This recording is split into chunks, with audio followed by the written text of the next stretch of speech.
اهلا بيكم في رسمة جديدة. والنهاردة هنرسم مع بعض الكلب. ازاي بنرسم الكلب خطوة بخطوة؟ يا رب الرسمة تعجبكم. تعالوا نبدأ على طول. اول حاجة هاجي ارسم بيضاوي او دايرة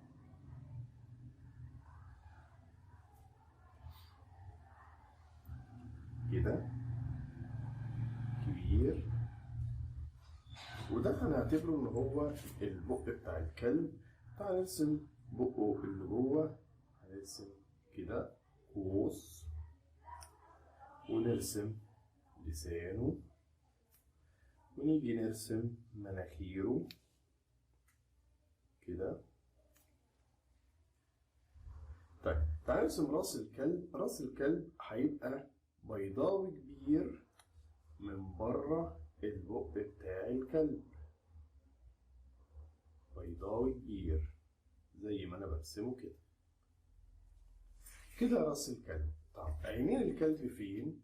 عينين الكلب انا هرسم عين هنا وحاجب، وكمان عين هنا وحاجب. طيب كده راس الكلب وبق الكلب. تعال نرسم ودان الكلب.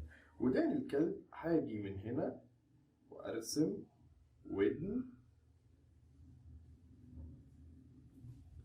واجي الناحية التانية وارسم ودن.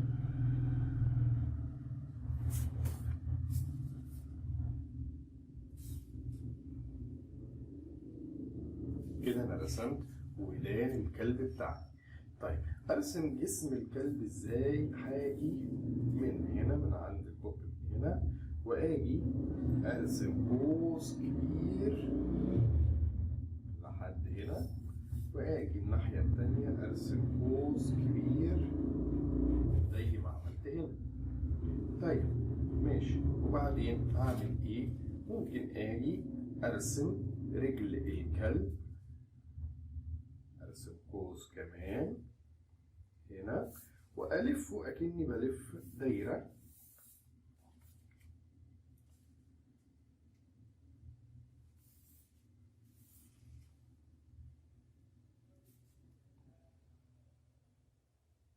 بالمنظر ده.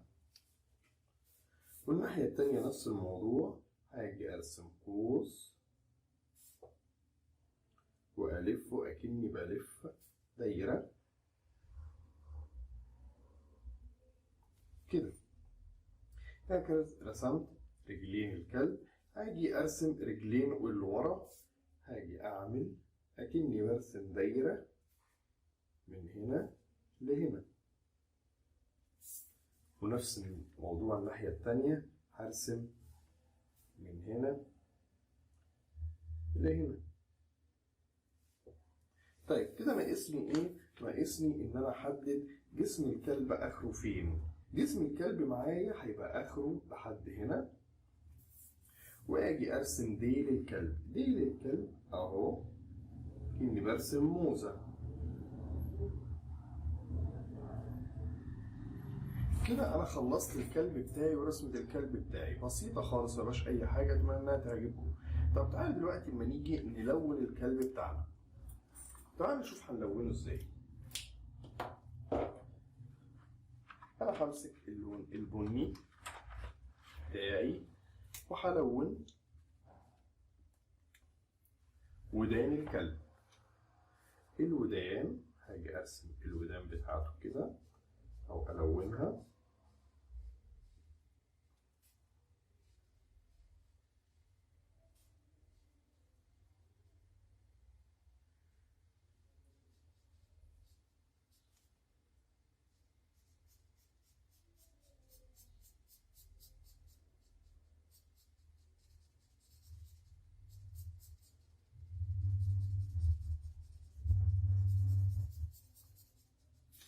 لون ودن واحدة من الكلب. تعال نلون الودن التانية.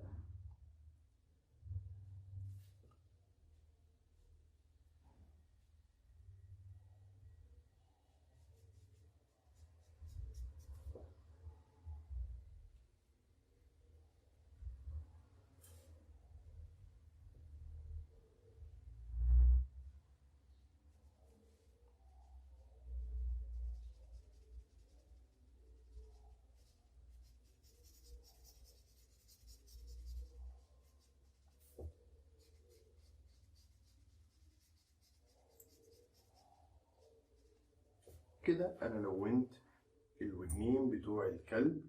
هاجي ألون مناخير الكلب كمان بالبني أو بالأسود لو احنا حابين. جميل. وأجي ألون ديل الكلب كمان بالبني.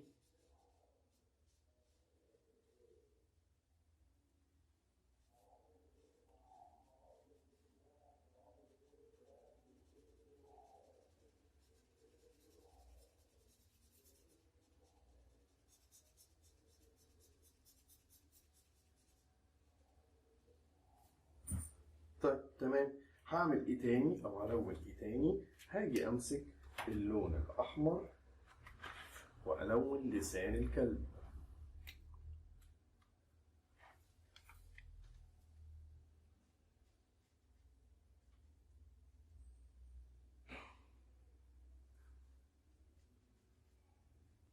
لونته باللون الاحمر.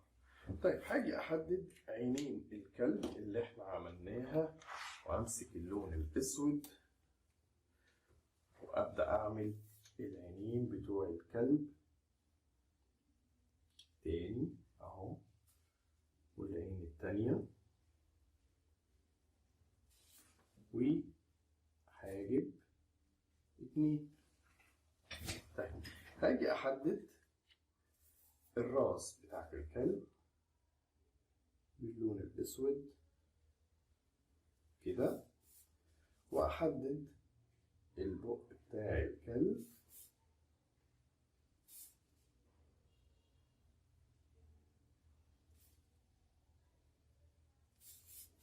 واحدد خط المناخير والبق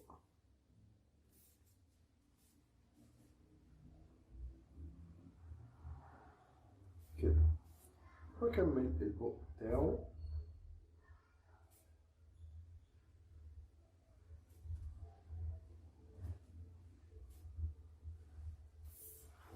للمنظر ده.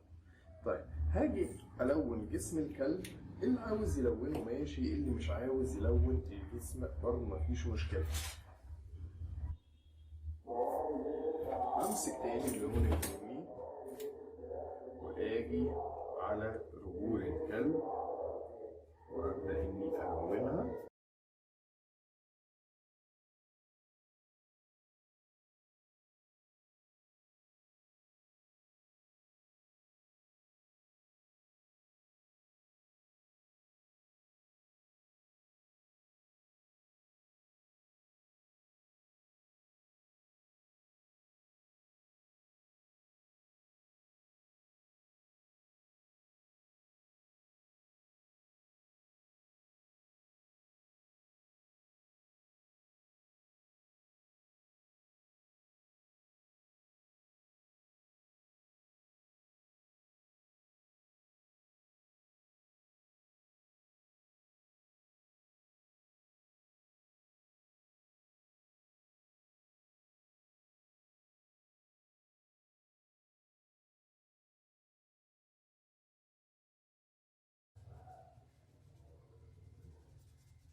ونلون الرجل التانية.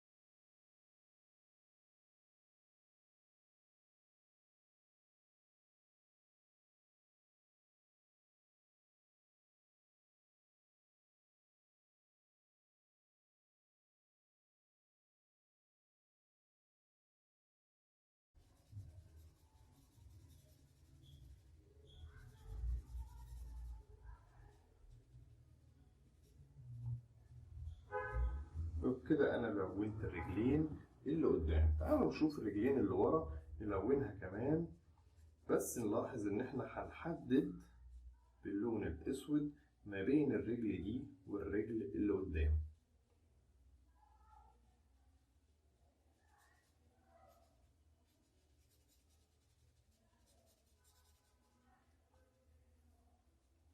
تعالوا نشوف هنحددها ازاي. هنمسك اللون الاسود ونيجي نحدد كده اهو، كأننا بنعيد على الرسم اللي احنا عملناه في الاول، ونحددها كلها.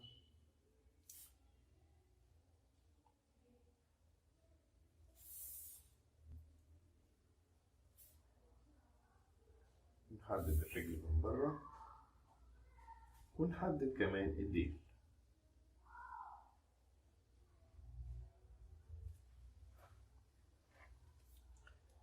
ماشي.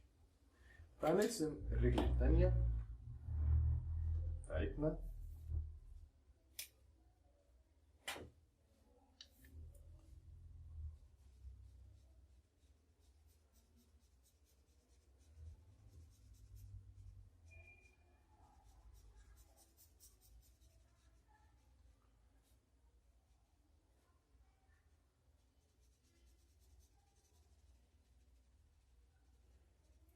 ونحددها برضو باللون الأسود.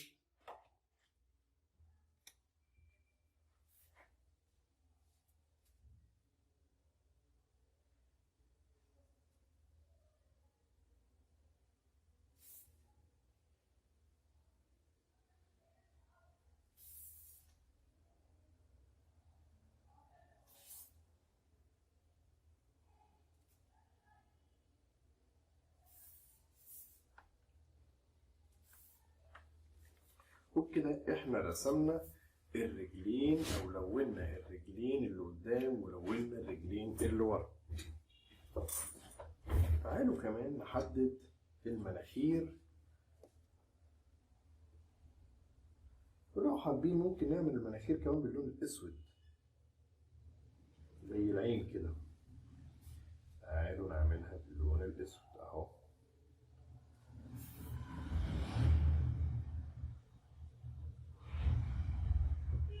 وبكده نكون انتهينا من رسم وتلوين الكلب بتاعنا. اتمنى انها تعجبكم، ولو عاوزين ترسموا اي حاجة اكتبوا لنا في الكومنتات ونرسمها مع بعض.